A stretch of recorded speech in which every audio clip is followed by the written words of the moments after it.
Слово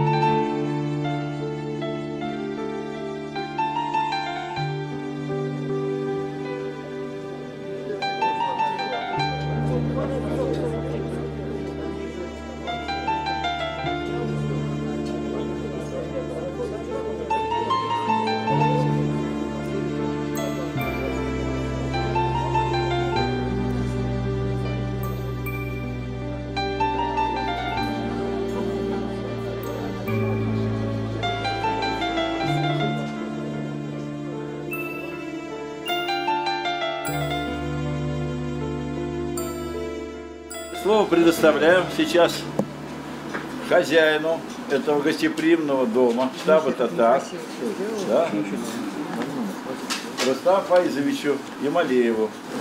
Xayrli kech, bek yaxshi munda kelgansiz. Mana tatarcha so'rayim, bitningizda anlaysiz, da? Mana biz munda yig'ilamiz, shu yerda tatar tilini saqlarga, tatar bizning odatlarini, burungi odatlarini saqlarga. Mana biz bek shod bizning Gayarov endi, bek bizning shu turskiy xalqlar bilan ko'p tanishlari, u bek yaxshi uyushtira. Shular bilan munda biz yig'ilamiz. No biz yig'ilgandan tege biz qonaqda gina tugul, bizning har bir shora, har bir yig'ilu foyda bo'lsin. Mana biz сөйләшәйек. Mana нәрсә bir сөйләштек bir yillik, да? 2 yillik, 3 yil. Mana уже 6-7 yil biz mana turskiy xalqlar bilan biz yil sayin birga iftar o'tkazamiz. Mana biz яшәрне birga dashib сөйләшәбез инде. Mana bizning til turында bizning problemlar olar bir. Bizniki de, sizniki de. Nishik bizga tatar tili, turskiy xalqlarni nishik olarni saqlarga. Mana biz bit ko'p kishi bizdan tatar tilini bilar, но o'zaro сөйләшмей. Mana biz yilga 16 ming gazet, значит, o'pisim. Mana bunda bizning sizga har biringizga biz сөйләшәбез bugun gazet. Shul gazetda onda часть bizning programma 20 punkt. Mana нәрсә эшләргә кирәк бүген түгел, кичә. Mana ул 20 пунктны укыгыз. Ул бүтән милләтләрне дә, значит, касается инде менә шуннан икенче 20 пунктны теге атнада без язабыз. Вот. Но менә что касается Архан Джамаля, осталось у нас очень теплое такое воспоминание. Для меня лично, например, да, он один из главных защитников, несмотря что не татарин, татарского языка. Ну, конечно, интеллектуальный, конечно, эрудированный, конечно, необычный личностный коэффициент, коммуникабельность высокая у него была, да, вот помните, как он общался, приходил, вокруг него люди всегда были, вот какая-то энергетика, конечно, да. И вот, конечно, большая потеря это. И не только для азербайджанцев, и для татар, и для других тюркских народов. Он очень хорошо знал историю, я же говорю, эрудированный, вот, конечно, потеря, огромные потери. Поэтому вот мы вспоминаем его уже не первый раз, значит, вот, пусть земля будет пухом, вот, мы всегда дуга читаем и вспоминаем его, вот. У нас штаб татар, вот, в процессе, значит, татарского, если взять, национального движения в Москве, да, вот, оно было создано вот послевоенные годы, поскольку здесь многие первый раз, я вот напоминаю, послевоенные годы, это 46-й там год, 47-й, это парк Измайлова, первый Сабантуя, и вот многие уже ушли в мир иной, и вот у нас их насчитывается сейчас 32 человека. Мы каждый раз на каждом мы читаем дуга, Архан Джамалю мы тоже при встрече, когда там и Абдулхака Хамзяна вспоминаем, значит, всех наших таких местных героев, мы тоже его всегда дуга. Здесь уже в данной ситуации, наверное, мы больше ничем, так сказать, помочь не можем. Вот. Поэтому, значит, очень рады встрече, очень рады встрече. Побольше вот бы хотелось, я об этом говорил уже вот год назад, мне бы хотелось, чтобы с тюркскими народами мы общались на уровне молодежи, чтобы присылали молодежь. Вот у нас уникальный вечер произошел буквально 2 месяца назад, да, кто здесь был, вот, собрались тюркские предприниматели, да, вы знаете, да, они оплатили 2 наших дорогостоящих ифтара, вот, и вот с тюркскими предпринимателями вот мы здесь собрались, было много народу, и очень была такая полезная, плодотворная встреча. Я думаю, тоже в ближайшее время надо ее повторить, потому что она результативная. Вот сегодня у нас здесь присутствует, вот, чем штаб «Татар» отличается, да, вот от других общественных организаций. У нас очень такой мобильный, серьезный, с большим потенциалом совет аксакалов. У нас большое количество, значит, героев, генералов. Вот у нас в штабе 17 человек, которые бывают на послании президента, которые в течение 2 месяцев напрямую общаются с первым лицом государства. Да? 17 человек, которые бывают здесь постоянно, бывают там постоянно. Да? И вот председатель совета аксакалов у нас был Ильдус Халиуллин, к сожалению, он вот сейчас, значит, болеет в последнее время, не может. И вот у нас пока исполняет обязанности, у нас будет такая встреча в сентябре. Вот познакомьтесь. Мунавир Закиевич, тоже академик, значит, да, вот здесь, наверное, старше его никого нет, да, вот, 87 лет, вот он заслуженный такой, общепринятый такой, да. И не случайно то, что, значит, он, одна часть ваша башкирская, одна татарская, да, вот то, что жили, и много у вас научных достижений, связанных с Башкирией. Вот мы не делим, у нас и клуб героев, и клуб генералов, у нас татары башкирские, да. Вот, коротко остановлюсь о мероприятиях этой недели. Вот мы с каждое воскресенье собираемся, значит, со студентами. Мы хотим вот что-то такое объединить студенческое общество. Мы называем это Яшляр Якшампесе. И вот, может быть, вот в это воскресенье мы собираемся. Если у вас есть дети, племянники, учащиеся институтов, пожалуйста, пусть приходят к нам к 5 часам. Да, вот ваш сын приходил, да, в прошлый раз, да, вот. Поэтому вот тюркская вот эта молодежь, она тоже должна быть как-то представлена в виде студентов сегодня. Вот. Потом, значит, вот мы собирали на днях клуб Гиппократ, медиков, да, вот тоже у нас там приходят дагестанские врачи, кстати, вот азербайджанских врачей у нас нет там, к сожалению, да, вот, поэтому тоже надо как-то больше общаться с студентами, особенно вот кто учится в медицинских вузах, вот, поэтому вот такие у нас, значит, у нас, что еще, вот офицерское собрание было, и вот в воскресенье молодежь, вот, и у нас сегодня 3-й Курбан. Вот мы молодежи собирали студентов отдельно, и молодежи мы объясняли суть, что такое Курбан. Вот многие не знают, да? Вот у нас Хазрат очень хорошо выступил. Вот смотрите наши прямые эфиры, мы все это выступаем. Сегодня у нас 3-й вечер Курбан-Аш такой. Курбан-Аш был посвящен штабу, мне, штабу и гостям штаба, чтобы вы понимали, да? Каждому из вас посвящен Курбан-Аш сегодня. Вот. Поэтому, значит, вот такой сегодня вечер символический, религиозный у нас. Вот. Если нет вопросов, наверное, я еще раз очень благодарны Гаяру Эфенди, значит, что вот он как-то с его подачи, значит, мы вот с вами со всеми, со многими знакомы и дружим. Но то, что вот все-таки, я же говорю, вот клуб предпринимателей, вот парки вы там создаете, у нас все это двигается вперед, и я думаю, что впереди нас ждут замечательные мероприятия. И какие-то, значит, из этих мероприятий вытекут реальные дела. Спасибо. Добрый вечер, уважаемые дамы и господа. Да, Гайар Эфенди как-то вот нас представляет, ну, как-то в виде спонсоров, да, но мы с Рустам Беем такие же любители профессиональной деятельности нашего усопшего Орхана Джамаля. И мы все равны тут. Мы все собрались для того, чтобы почтить память этого выдающегося нашего представителя тюркских народов. Я не говорю азербайджанцев, тюркских народов. Он был... обладал таким талантом, он обладал такой нравственной чистотой, что он мог объединить, он в своем лице мог синтезировать, стал символом, синтезирующим славянско-тюркский мир, христианско-мусульманский мир в своем лице и своим поведением и ведением чистой формы своей профессиональной деятельности. Орхан Джамал, я хотел бы начать, говорив несколько фраз великого Низами, какой высшей форме великий мыслитель хотел видеть личность человеческую. Но я думаю, что наш Орхан Джамал достиг желания этого великого философа. Вечной славы достоин лишь только тот, кто хочет людям добра и ценит правду выше серебра. Великий мыслитель сравнивал человека, личность человека всегда с солнцем. Солнце бережет землю от всякой беды, а я отражаю солнце зеркалом воды.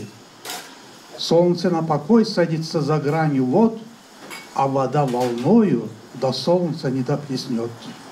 Он возвышает человека до уровня солнца. А наш покойный, но вечно живой Орхан достиг этой мечты великого поэта. Я хочу сказать, что Орхан Джамал, может, он такой родился, или он потом в жизни преодолел тех двух негативов, присущих человеческой сущности, как страх и алчность. Эти два фактора, которые присутствуют в человеке, он деградирует личность человека, унижает, уничижает и сводит как бы животнической сущности, а человек назначен для того, чтобы возвышать высшую божественную мораль на планете Земля. А Орхан Джамал своим примером достиг этой высоты.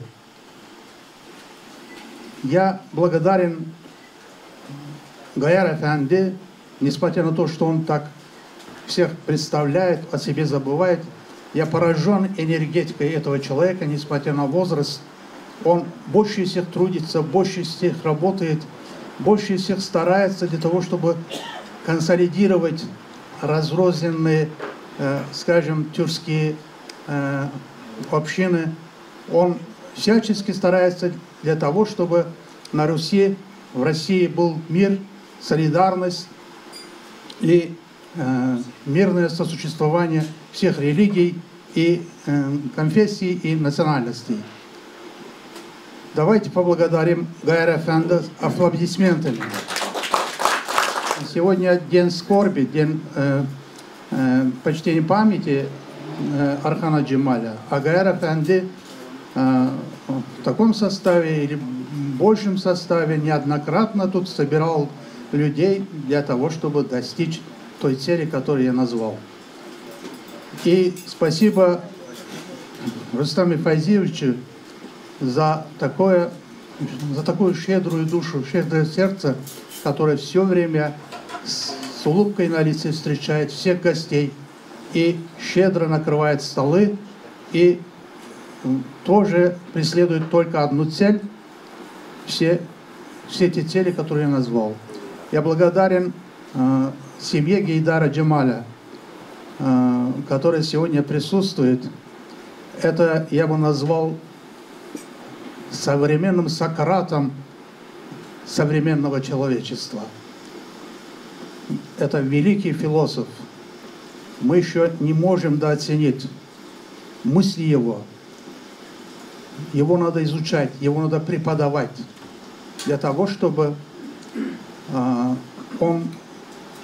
его идеи, его философские мысли передавались с поколения в поколение.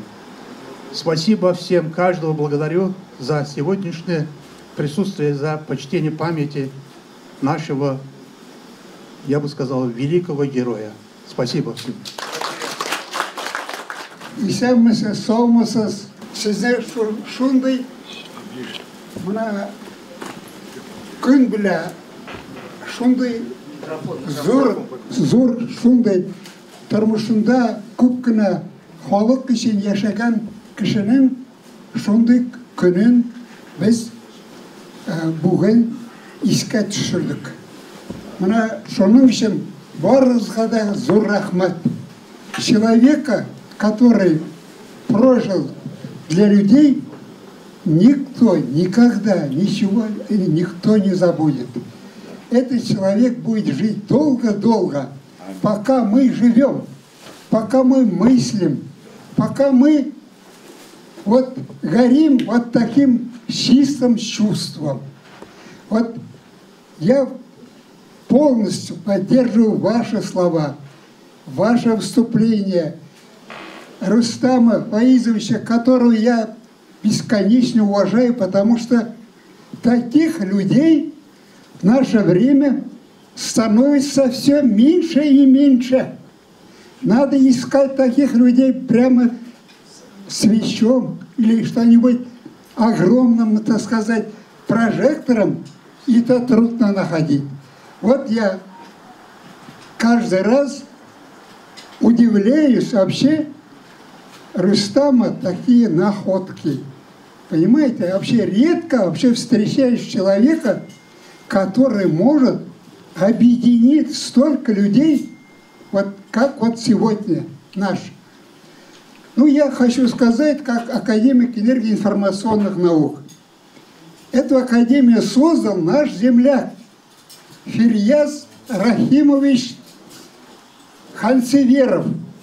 Это Международная академия энергоинформационных наук.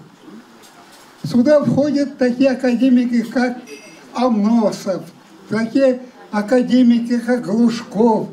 А знаете, я хочу сказать, что сегодня я работаю 6 академическими институтами нашей Российской академии наук. Это Академия системного анализа, Академия управления информатики, Центральный институт математики, экономики и так далее. И многими, вот наш, вот здесь коллектив, объединяет сейчас 26 докторов наук, около 7 академиков. Вот. И я хочу сказать, я с удовольствием буду сотрудничать, мы будем сотрудничать Академией наук Азербайджана. Почему? Потому что нас много чего объединяет. И языки. И вот недавно защитилась наша землячка Дильбер Ханым. Она является редактором журнала «Тулпар». Ну, «Тулпар» знаете, что это означает.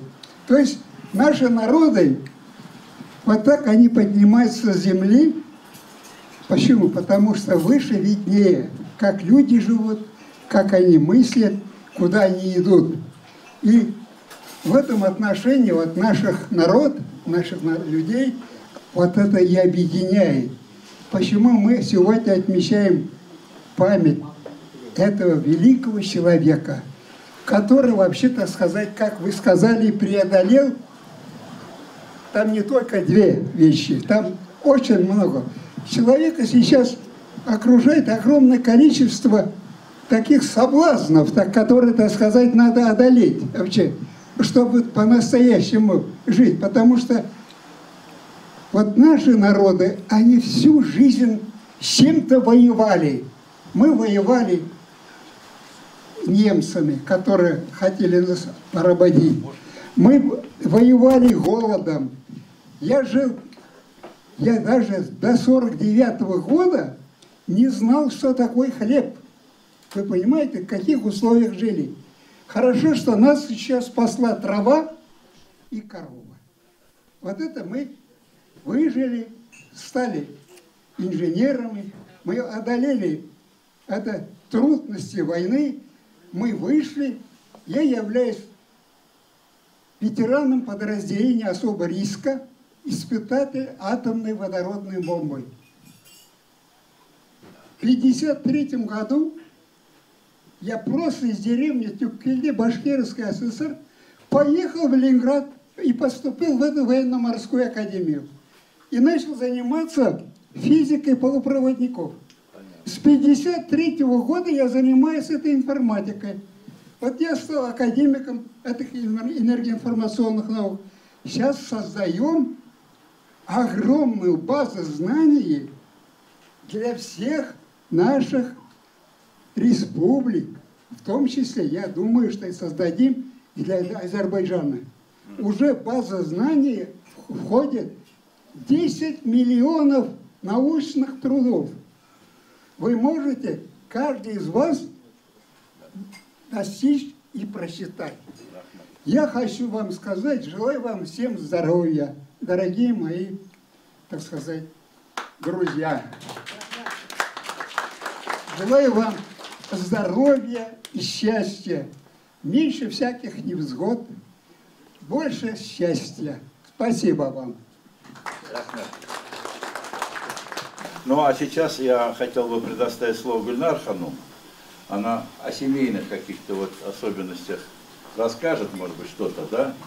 Я, когда вышла замуж в 1986 году, соответственно, познакомилась с Арханом. Ну, вот, и как бы на моих глазах он, в общем-то, из такого молодого, безалаберного геолога, вот он прошел вот этот, ну, безалаберный, понятно, в хорошем смысле этого слова. Да. Ну, вот, но он прошел путь очень серьезный, то есть мы видели, как он стал более глубоко погрузился в ислам, как он начал заниматься журналистикой, совершенно не имея никакого журналистского образования, тем не менее он просто блестящим журналистом стал. Ну, хотя он был одарен литературно, и он писал, в том числе какие-то даже билеты, писал какие-то рассказы, но он был, чем сильно отличался от своего папы, тем, что он ничего не сохранял. Гейдар просил меня каждую бумажечку, каждую свою почеркушечку не разрешал выбрасывать, или что-то складывать в какие-то трубочки, какие-то файлики. Ну, вот. То Архан вообще ничего не сохранил. Да? То есть, когда уже его не стало, наша знакомая поэтесса азербайджанская Лейла Ханум, я от нее получила его стихотворение, потому что он Лейле прислал стихотворение. Но нигде этого стихотворения, ни в каких его бумажках, ничего не было. Поэтому вот он был такой человек, что он не хотел от себя оставлять никакого вот этого вот наследия. Совершенно был, как бы он был ну, такого воинского склада человек. Ну и что я хотела еще сказать, наверное, про то, какие у них были особые отношения с отцом, потому что это были не просто отношения отца с сыном, которые часто бывают непростые, тем более, что они оба были люди весьма непростые, и характеры у них были такие достаточно вспыльчивые. А контакт у них был совершенно другого уровня. То есть, действительно, они очень глубоко общались, и между ними была очень сильная связь. То есть, действительно, я просто это очень сильно чувствовала. Архан очень часто к нам приходил. И это было такое тепло колоссальное между ними какое-то. Ну, вообще Архан был, конечно, Гейдар все же был человек достаточно сдержанный эмоционально. Архан был, вот как-то от него какой-то свет шел. Да? Я даже сейчас, когда его вспоминаю, то там как-то он недавно приснился, но вот просто от человека просто невероятное какое-то душевное тепло шло. Вот, и поэтому их отношения тоже были очень глубокие, безусловно. И мне было крайне это все невероятно приятно наблюдать. То есть Архан постоянно к нам приходил, и это вот просто, когда мы вдвоем сидели, это просто, ну, ничем не передать. Стихотворение какое Гейдар написал. В общем, вот так.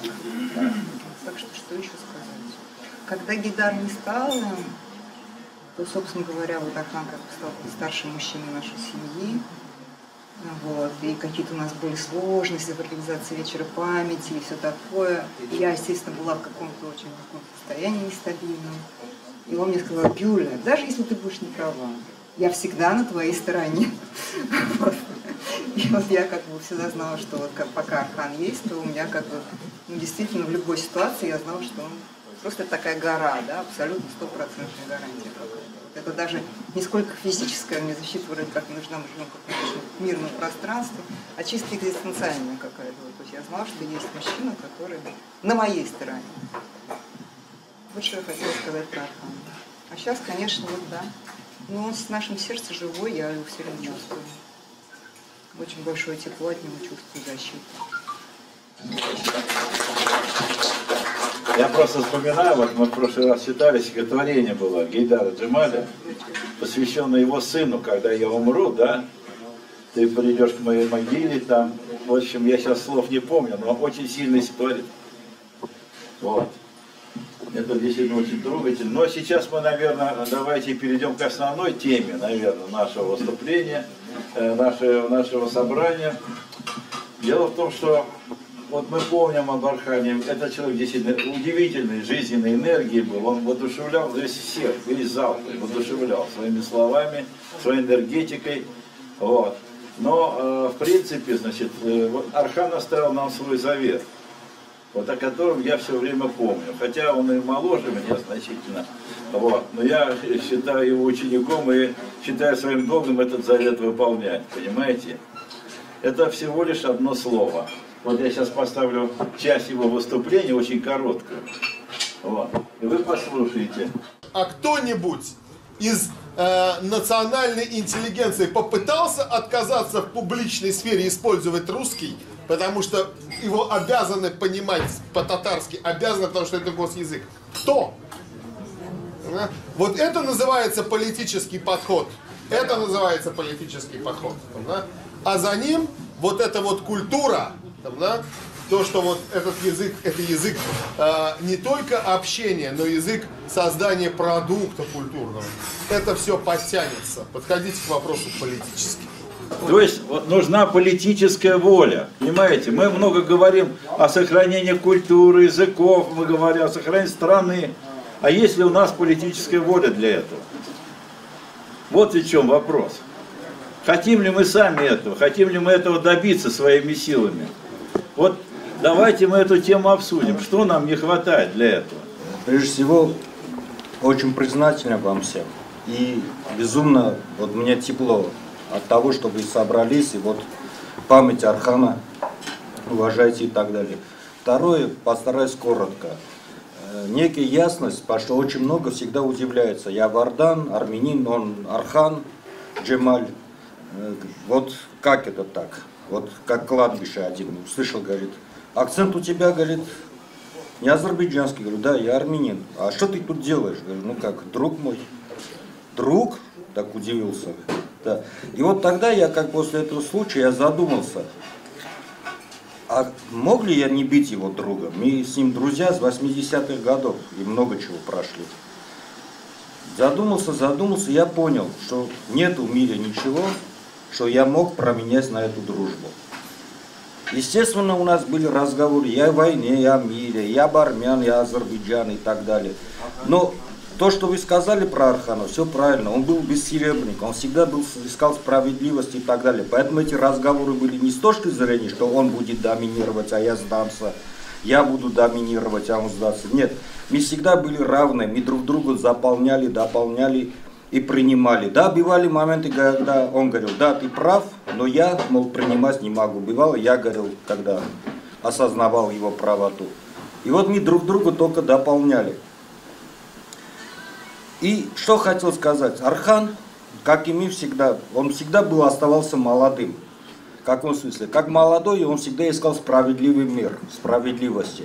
И он эту справедливость, вот вы говорили про Турский, про Азербайджан и так далее, он себя признавал азербайджанцем, потомком шушинцев, он не раз со мной спорил, отдайте мне Карабах, вперед забегу, скажу, что я вот когда был, я всегда с ним разговариваю, говорю, да, Архан, жаль, ты не застал, вот нынешняя эта война, Шуша, наконец ты можешь ехать, потому что до этого я ехал в Шушу, искал какие-то старые развалины дома, как он говорил, предки домов, фоткал, приносил ему фотки, показывал, говорю, можешь узнать. Так вот, Архан, вот вы говоря, вот он признавал себя карабахским, шушинским, азербайджанским, часть тюркского мира, гордился великой историей тюркского народа как воинов, именно тюркского народа, эту историю. Но он себя считал мусульманином. Даже он много, я с ним об исламе он всегда интересовался, про различные течения, сунниты, шииты и так далее. И вот он, когда говорил, он всегда приходил к тому, что а я себя мусульманином считаю. И он всегда был на защите ислама. И он справедливость, потому что мы часто с ними, Гейдаром покойным, тоже говорили о том, что мир болен отсутствием идей. Идей, чтобы двигало людей, миром правит идеи. Что быть? И вот Гейдар говорил, и Архан, они идею находили в исламском братстве. Что исламская справедливость, вот братство справедливости в этом, ну, они в этом видели. То, что спорили и так далее, это касаемо вот политической воли, языка. Он мне в основном привел пример, когда вот он касаемо татаров, разговаривал, он привел пример, не пример, а факт, ну, когда людей, как переписи, что как же так, говорит, перепись такого года очень давно и перепись сейчас, увеличения нету, наоборот, отсутствие. Ну не может же быть так, вы никого не убивали там и так далее. Это значит, что люди, многие татары, перестают писаться татарами, они начинают терять вот это. И вот касаемо политической воли, или я не могу вот в этом плане четко сказать, он очень боролся именно из-за этого, говорит, это несправедливо. Не может быть так, что вот в 1940 году их было 6 миллионов, и сейчас в 2000-м 6 миллионов. Надо как-то вот, не то что делать так, искать выход, искать так, что люди, ну, как, свою культуру, язык и так далее. Я не могу, вот вы простите, что он имел в виду политической воли? Наверное, политической воли в плане того, как он не знал, скажем, ни татарский, ни азербайджанский и так далее. Мы когда с ним как-то разговаривали, говорю, Архан, а в чем же национальность? Если вы взять по религии, то все братья, сестры от Адама и Евы же. А тогда в чем дело? Вот когда одни говорят, мы древние, другие говорят, не древние и так далее. Он сказал такую фразу, связь поколений имеет значение. Насколько ты чувствуешь свою связь и насколькими поколениями. Вот касаемо политической воли, вот он не знал азербайджанский, не знал татарский, но вот он чувствовал связь своего поколения с Шушой, Карабахом и так далее. Родивший, выросший в Москве, то, что сейчас передаю я основном и окружающий его сыну Мансуру, просто замечательный парень. Так вот, он объяснял, вот когда мы разговаривали, вот связь с этим поколением, как я чувствую связь с моими поколениями, эта связь нас держит, нас усиливает, нас дает фундамент и основу. Именно вот в этом плане, наверное, политическая воля то же самое татарского народа, уж чего-чего, извиняюсь, я даже как армянин в интернет-среде, иногда я пишу, не всегда, бурят, и иногда я часто использую фразу, которую должны использовать татары. Копыта коней моих предков эту землю топтали 300 лет. То есть вот уж чего-чего, татары должны осознавать эту связь поколений, и ни в коем случае, исходя из какой-то там, ну вот, мы все как другой национальности знаем, что порой иногда, чтобы делать карьеру и так далее, тебе может мешать фамилия твоя национальная. Не бояться этого, вот это политическая воля. Биться, идти, вот как вы стали академиком и так далее. Невзирая ни на что. И иметь вот эту связь поколений. То, что вот в моем разговоре Арханом, вот он мне объяснил. Я часто приходил и часто вот мы всегда искали ответы. Когда возникал вопрос, вот мы с ним вдвоем сидели, искали ответы. Мы касаемо армян, Азербайджан, искали ответы войны, ответы мира и так далее. Честно сразу скажу, тяжело, не могли находить. Ну, такую вещь скажу, чтобы тоже понимали. Один раз в разговоре говорит, ну ты же понимаешь, если что, я за Азербайджан буду воевать. Говорит, ну ты же понимаешь, что я же тоже за Армению буду воевать. И дальше в разговоре говорю, что ты сделаешь, если я попаду в плен? Он говорит, ну я скажу, это свой, не трожьте, тебя не тронут. А что ты сделаешь, если я попаду в плен к вам? Я так подумал, говорю, ну я армянам скажу, не скажу, бесполезно. Самое больше, что я могу делать, стать рядом с тобой. И сказать, если вы его хотите убивать, вы должны убивать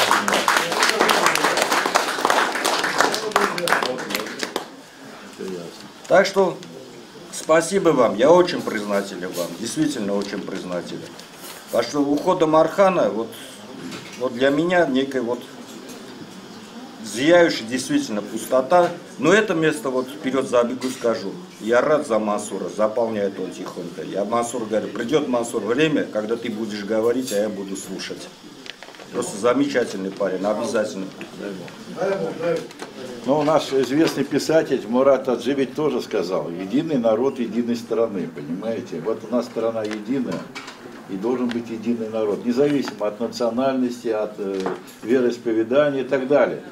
То есть у нас должны быть общие цели, чтобы наша страна росла и процветала. Вот, и поэтому, а вот для того, чтобы это реализовать, вот как раз и нужна политическая воля. Понимаете? Ведь нами правят страной политики. Мы не можем силой оружия, например, здесь чего-то добиться, защиты своих прав. Защиту прав мы можем только добиться политическими методами. А это участие в выборах, это конкурентная борьба на в средствах массовой информации, где мы совершенно не представлены, наши народы, да? Ведь говорят какие-то посторонние лица-то вообще-то. А где народы России? Их нету. Вот. И на политической арене. Вот мы тут пригласили политических деятелей, и разных там народов, к сожалению, вот не смогли прийти, по-моему, значит, вот из Красногорска, вот, новые лица, партия. Так вот, теперь вопрос касается политической воли. Давайте конкретно, что нам не хватает для того, чтобы мы могли полноценно защищать свои права. Мы не можем дождаться, и нас никто защищать не будет, кроме нас самих. Понимаете? Ну, нельзя ждать от других людей, которые хотят тебя грабить, что он будет тебя защищать. Значит, мы сами должны как-то мобилизоваться, как-то объединиться, да? Находить какие-то формы для своего самоукрепления, своих собственных национальных качеств и так далее, да? Мы должны с этой несправедливостью бороться вообще-то реальными способами. Вот каким образом? Вот кто хочет сказать на эту тему? Я, кажется, понял, о чем. Тоже много раз говорили. Такой вопрос всегда стоит перед каждым народом, который как бы начинает терять. Это один из способов защиты любых малых народов и так далее, когда они цементируются в своем. А дальше вот как выйти из этого? Опять же, Арханом у нас был разговор, основном вот, опять же, в чем феномен еврейского народа и так далее. Он считал, что они когда были в местечках закрыты, а потом открылись и случился взрыв. Ну, это все теоретические разговоры. Основном, к чему всегда приходили, и я в своих мыслях и разговорах и так далее, это с образованием. Я вперед забегу, так скажу. Вот поверьте, я опять это даже как тоже не русский скажу. Язык это да, хорошая вещь, когда на языке. Но вообще язык это рабочий инструмент. Я часто вот иногда приводил пример, когда те, которые борются за язык, скажем, армяне националисты еще те, вовсю борются за свое, за древность. Говорят, ну вот я говорю на русском, и что? Я что, после этого перестал быть армянином? Архан говорил тоже на русском. Он перестал быть азербайджанцем или мусульманином. Язык это рабочий инструмент. То есть надо учить тот язык, как в 19 веке русская знать изучал французский. Конец 19 уже немецкий. Потому что на этом языке была литература и научные труды. Вот и как академик тоже даже знаешь, что часто учили. Потом английский, чтобы и опубликоваться и читать.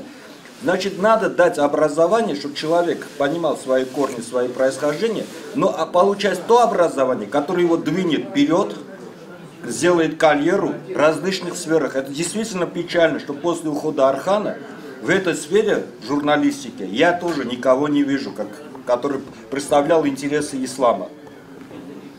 Не вижу. Если есть какой-нибудь ведущий происхождение мусульманин, но это ведущий, а вот именно журналист, именно какой публицист и так далее. Поэтому я, в основном, политической воле, что возникло, для этого должны быть кадры. А кадры должны начинать с образования. То есть всякие ваши организации. Вот сейчас тоже самое Мансуру, спасибо азербайджанскому Алиеву, его фонду большое, потому что для образования Мансура вот этот фонд помогает, чтобы он получил образование. И завтра Мансур, если скажем, вот пример, на его примере, закончит, он хочет, мы решили, что горный, он хочет физмат, если не горный физмат, и так далее. И если он достигнет чего-то, он же будет четко знать и понимать, что этому его образованию способствовал Алиев и Азербайджан. То есть эти деньги, вот таким макаром, давая образование, люди уже достигнут, когда тех займут какие-нибудь должности, положения и так далее, и они тогда примут политические решения. Поэтому начните с детей. Значит, Эмин Мамедли, который 3 года назад скончался, это кандидат технических наук, специалист Института проблем управления, который занимался космической тематикой. Долгие годы собирал в архивах, военных и исторических архивах материалы, документы и составил рукописи около 5 томов книг. Вот 3 тома изданы, Карабахская сага. Это идет прямо по эпохам. От Александра Николая II, от Александра I, от Петра до Павла, видите? Прям по эпохам собраны вот эти книги, видите или нет? Эти книги сейчас по крупицам собираются из рукописи этого погибшего человека, они сейчас издаются. Значит, с помощью мецената. Колоссальный труд. Да, колоссальный труд. Книга уникальная. Насчет политической воли, Урфат, ну что-то. Вот это я хотел этого человека представить. Амирзаде Урфат, коренной бакинец. Вот насчет политической воли теперь. Добрый день еще раз всем.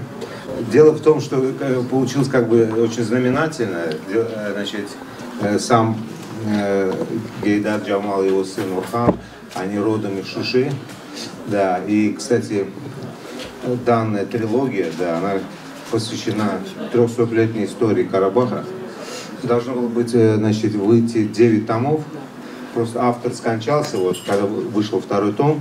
Но третий том с помощью наших друзей, ну и мною, естественно, да, мы довели этот третий том, да, до конечного результата. Хочу сказать, что автор, он был, значит, Имамед Амедли, он был, значит, работал в институте трапезников у Попова. Это второй человек после Курчатова, если кто не знает. Да. Да. И хотя у него было техническое образование, но лучше, чем технарь, историю никто не напишет, потому что у него был системный подход. Да. Он работал 25 лет над этими книгами. Значит, архив, военно-исторический архив, кинодокументалистики, значит, архив. Единственное, у него была мечта попасть в Белийские архивы, потому что там находится архив Закавказского округа, да, и попасть в Санкт-Петербург. Но в основном то, что он собрал, это является очень таким многообъемным трудом. Да. Здесь использованы архивы, очень редкие рукописи. Да. И здесь показывается 300-летнее взаимодействие, значит, Российской империи с азербайджанским народом. Да, значит, начиная от первого, значит, от Павла, начиная от Петра I и должен был выйти до Николая II. То есть вся 300-летняя династия, значит, Романовых. Да. И, значит, основные там моменты было, значит, подписание, естественно, Гюлистанского договора и Туркманчайского, после чего, значит, судьба азербайджанского народа сильно, как бы, изменилась, да, и мы оказались разделены по две стороны Аракса, что нанесло, естественно, по национальности азербайджанцев очень сильный удар, так как началось потеря самобытности, идентичности нации. Да, ну, в общем, хочу сказать, что книга интересная. Да, вот. Единственное, что я хотел еще добавить, как за полгода до случившейся, значит, трагической гибели Орхана, я ему звонил, чтобы передать первые 2 тома. Мы должны были встретиться, да. Он просто был сильно занят. И вот такая вот получилась вот история, что не смог я с ним встретиться. А потом, что знаменательно, что 3-й том вышел в 2020 году, как раз окончание Карабахской войны. Это стало как бы знаменательно очень. Так что вот так вот. Ну все, в принципе. Всем здоровья. Да. Это я вам презентую. Спасибо. На память, да. Спасибо. Если надо, подпишем. Спасибо, обязательно. А я хотел спросить, вот иллюстрации там замечательные. Вот эти все, значит, изображения, они тоже архивные все. Ничего здесь не придумано. Портреты, вот там вот, деятели всевозможные. Да, это все с оригинала. Да. Качество печати вообще замечательно. Да, ребята. Здесь много сказано про Орхана. Я хотел добавить, что это действительно потеря не только для мусульман России, это потеря для мусульман всего мира. Это человек, который побывал во всех горячих точках. И в Сирии, и в Ливии, и в Афганистане. Он причем не один раз там бывал. И самое последнее. Это человек, который впервые показал всему миру, как был произведен в стране Мьянма, Бирма. Он поехал туда со своим другом, я забыл фамилию. Да, он поехал сам, и там снял документальные факты о геноциде мусульман Мьянмы государства. Это буддийское государство, в котором проживало больше 2 миллионов мусульман. Так вот их просто-напросто они были в ужасном состоянии. То есть им не давали гражданства, им не давали прописки, им не давали нормы. Они жили в резервациях. Большинство из них, кто смог, уезжал в Бангладеш, это соседняя страна мусульманская, а остальных просто были напросто геноцидом уничтожены. Так вот он один из первых журналистов, который там на месте показал все эти факты. Это тоже очень важно. Поэтому это защитник мусульман всего мира, можно сказать.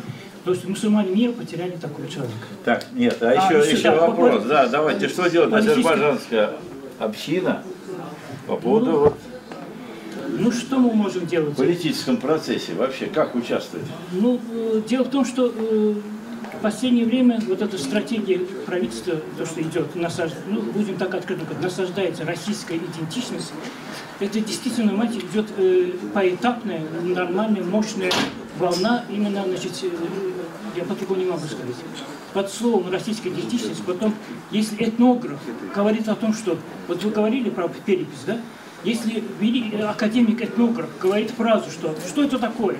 В прошлый раз перепись населения было в Дагестане, допустим, 118 народов, а в этот раз появилось еще 5 народов, понимаете или нет? Это этнограф может такую фразу сказать? Как вы считаете? Нормальный этнограф может такую фразу сказать? Нет.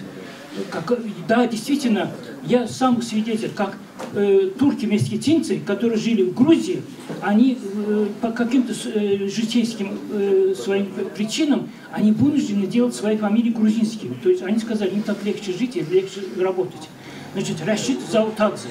Вот я сам заполнял доверенность тогда, знаете, нам автомобиль. То есть вот то, что вы говорите, правильно. Перепись населения и человек, который пишет там национальность, они просто, знаете, пишут все, что угодно. Поэтому я не удивлюсь, если завтра то же самое в Татарстане башкир называет себя татарином, или татарин называет себя башкиром. То есть это все делается, в общем, я не знаю, ну, сказать, условно, или там... В общем, итоги переписи, это еще не доказательство. Потом уйма, вот говорят, ассимиляция. Да не, это не просто ассимиляция, идет смешанные браки. Вот сидят здесь таджик и узбек, правильно нет? Уйма районов, которые отец таджик, мать узбечка. Кто их дети, непонятно кто. Точно так же наоборот. Мать таджичка, сам отец. То есть что это такое? Значит, идет нормальный процесс ассимиляции, но он может быть ускоренным катализатором, может быть замедленным. Поэтому идентичность — это хорошее понятие, но насаждать и мешать его с национализмом тоже нельзя. Но все-таки нужно самобытность свою сохранять. А для этого, да, действительно нужно нам объединяться, нормально, диаспорская организация, проводить хорошие культурные мероприятия, то, что мы делаем. Вот, ну, вы в курсе, 90 лет ученых, 90 лет литераторов, вот это 880 лет Низами Гянджави, то есть мы постоянно все это делаем. Трудно было в то время четко выделить, это азербайджанец, это татарин самый. Потому что шли просто слово мусульмане, да, действительно, кавказские мусульмане. То же самое у татар. Это сейчас пошли кряшенные там и другие православные татары, еще какие-то татары, правильно? А это хорошо и плохо, то, что я начал разговор. Если этнограф говорит, что самое количество народов в Дагестане увеличилось с одной переписи на другой. Да, были народы, цахуры, допустим, рутулы и так далее, которые, может быть, из-за какой-то страха или из-за какого-то назвали себя лезгинами или аварами. Это тоже было как-то, в общем, продиктовано какими-то причинами. Я считаю, что слово «идентичность», сегодня уже все глобализация, нужно просто поднимать свое государство. Вот 44 дня войны показали, что, посмотрите, сколько русских получили герои Азербайджана и сколько русских воевали на азербайджанской стороне, освобождая Карабах. Там была политическая воля Азербайджана освободить свои земли, правильно? Это же воля.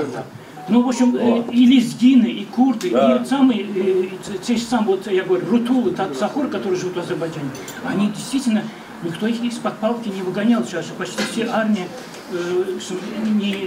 призывные, призывников мало кто туда гонял, потому что призывники не могут сами. Да. То есть это профессиональная армия. Там действительно были и цахуры, и лезгины, и аварцы, и талыши. Посмотрите, вот это... Они чувствовали себя равными членами азербайджанского общества. Поэтому слово «идентичность», я не хочу, чтобы это было чисто националистическим, а идентичность, они почувствовали себя идентичными именно азербайджанцами. Идея государства совпала с идеей народа. Вот и последнее, в общем, я как-то писал в Фейсбуке, может быть, ну, кто заставил, вот сейчас из 1,5 или 2 миллиарда населения Китая, посмотрите, 98% это ханьцы, один народ. Но я никогда не поверю, чтобы один народ китайский, вот хайнцы. Дело в том, что остальные просто вынуждены были себя записать хайнцами. То есть то, что я сейчас начал разговор, цахоры и так далее, вынуждены себя назвать лезгинами. Если завтра президент Дагестана будет лезгин, я уверен, что даже смешанные братья там, и другие... В общем, вот эта тенденция, мы ее уже не остановим. Но все-таки для развития Дагестана, для развития Азербайджана, вот это все-таки вот такое смешение и общая цель государственности, мощь государства, мощь, в общем, имидж государства во всем мире, вот это заставляет, пусть будет идентичность вот такая общая азербайджанская. Я не хочу разделять ни талышей, ни цахоров, ни языков. Точно так же, вот сидит человек армянин, никто ни одного плохого слова не сказал, он тем более хорошую правду сказал. Если меня, значит, Орхан вместе арестует, я стану скажу, что стреляйте меня вместе с ним. То есть это образно, ну, хороший пример. Вот пример идентичности. Но вопрос политической борьбы. Вот в чем дело-то. Чтобы защищать свои интересы, вот каким путем-то мы будем защищать? Да, пляски, там, танцы, мероприятия, там, это все хорошо. Но Васька слушает да ест. А народ-то тает. Я встречался несколько раз с Гейдаром Джамалом и был поражен глубиной этого человека. У меня такое ощущение, что не было никакой темы, которой бы он не владел вообще. И не было другого человека, который так легко объяснял свои мысли, передавал. И мыслей таких было очень много у него. Правильность этих мыслей я начал понимать, к сожалению, после того, как его не стало. И в одном из разговоров, где-то в 2002 году, мы, как правило, встречались где-то около этого банка. В кафе сидели, ждали доктора Джабиева. А Джабиев руководил тогда этим банком. Я запомнил вот что. Мы как-то заговорили, как вот сейчас обсуждается, да, как нам лучше все-таки объединяться, как нам не потерять свои корни. Это был период тогда, когда покойный Гейдар Джамал активно изучал азербайджанский. Он уже понимал, старался говорить, у него получалось это дело. К сожалению, потом у нас связи потерялись после закрытия банка. И мы с ним не встречались. Я думаю, что это действительно был великий азербайджанец. Это независимо от того, как он знал, не знал, владел, не владел азербайджанским языком. И что еще меня поразило, пока он был жив, он всегда был на виду. Про его сына, к своему стыду, я ничего не знал. И Орхан Джамал стал появляться, в том числе на телевидении, только для меня, только тогда, когда его отца не стало. И у нас в Азербайджане есть такие традиции, когда есть взрослые, старшие, они выступают. Молодежь ждет своей очереди. Орхан Джамал, я так понимаю, ждал своей очереди. И очень правильно, вовремя подхватил вот эту эстафету. К сожалению, тут очень много разными выступающим было сказано, что сегодня его место, как бы вот то место, которое он занимал после своего отца, пока не занято. Мы очень надеемся, что появится человек, который вот заполнит эту пустоту. А сейчас, что касается политических моментов нашего развития. Я считаю, кстати, этот вопрос мы долго обсуждали, тогда, когда мы это обсуждали, он просил об этом не говорить публично. Но я думаю, сейчас уже время созрело. Я считаю, что татарский язык в России должен быть вторым языком, может быть межнациональным, может быть государственным языком. Почему? Ну, мы тогда говорили про тюркский язык, в скобках татарский язык. Почему? Потому что, во-первых, Россия, сегодняшняя Россия, создана именно татарской государственностью, Кызыл-Ордой. Если вот так бегло посмотреть на историю, современная Россия – это и все те порядки, которые 300-400 лет назад передавались, буквально передавались даже не на бумаге, а вот именно наследственно. Люди владели, корни владели, у них в жилах текла татарская кровь в том числе. И вот создалась вот такая страна, как сегодняшняя великая могучая Россия.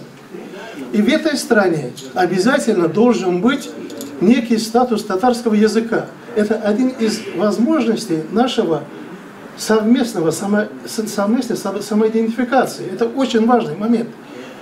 Некоторые специалисты об этом не говорят. Кто-то боится, кто-то, я часто обсуждаю с людьми умными, скажем, со специалистами из этой области. Некоторые открыто говорят, что об этом не надо говорить. Буквально 4-5 дней назад я был в Казани, здесь были ребята, показывали свое участие на Казан Саммит.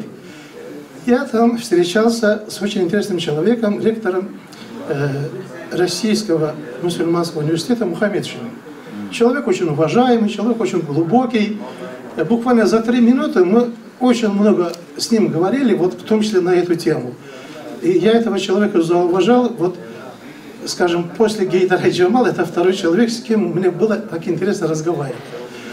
Еще я хочу сказать про то, что в последнее время очень интенсивно обсуждается. В основном в турецкой, азербайджанской и других турецких республиках, странах. Создание Турана. Так вот, здесь почти все, по-моему, граждане России. Россия наша страна. Без России Турана невозможен. В принципе невозможен. Во-первых, потому что, я уже повторю, что Россия это тоже наша страна. Мы граждане этой страны. Во-вторых, татары имеют такое же право развития, проживания и так далее, своего наследия в этой стране.